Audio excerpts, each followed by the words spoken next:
Барлықтарыңызға сәлем. Салмақ тастау кезінде мен тауық етін тек қана суға пісіре бермей, әртүрлі дәмді тамақтар дайындауға тырысамын.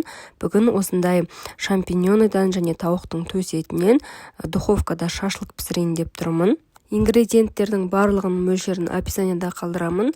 Ал қазір ең алдымен осы шампиньон саңырауқұлақтарын тазалап аламын. Одан кейін осындай түрлі түсті светофор бұрышын пайдаланамын.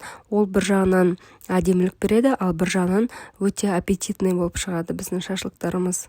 Бұл бұрыштарды 4 бұрышты кубик қылып тураймыз. Бізге шпажкаға тізген кезде ыңғайлы болу үшін. Тауықтың төс етінде өзіміздің ыңғайымызға қарай 4 бұрыштылап тураймыз.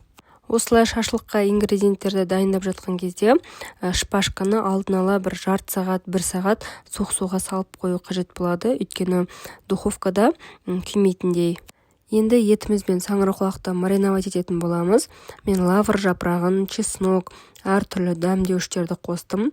Барлығын описанияда қалдырып кетемін. Одан бөлек 1 ас қасық зәйтүн майын, 1 ас қасық соевый соус қостым, және де лимонның суын қосып, барлығын жақсылап араластырдым. Жақсылап араластырып болғаннан кейін бетін пищевая пленкамен немесе салафанмен жауып қойып 15-20 минутқа қалдырамыз. Солай кішкене мариновать етіліп тұру керек етіміз.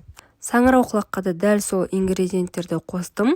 Одан бөлек кішкене зелень де қосып жібердім. Барлық ингредиенттерді қосып болғаннан кейін жақсылап араластырамыз.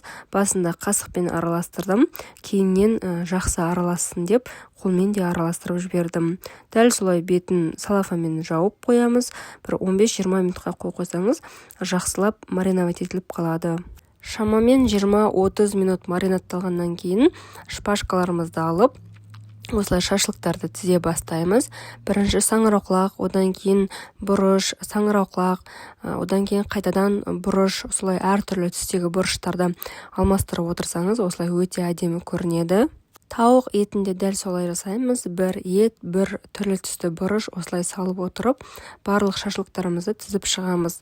Бұл шашлыктар духовкаға піскеннен кейін әрине мангалда піскен шашлык сияқты дәмді болады деп өтірік айтпай қояйын.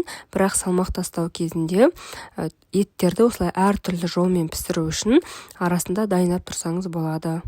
Шашлыктарды 180 градуста 30-35 минутта пісіреміз. Дайын болған шашлыктарды свежий салатпен және осындай барилла соусмен, греческий немесе турецкий йогуртпен бірге жеуді ұсынамын. Өте дәмді болады. Әсіресе саңырауқұлақтан жасалған шашлык маған өте қатты ұнайды. Егер сіздерге рецептім ұнаса, лайк басып, комментарий жазып, каналыма тіркелуді ұмытпаңыздар. Алдағы уақытта әртүрлі ПП рецепттер болады.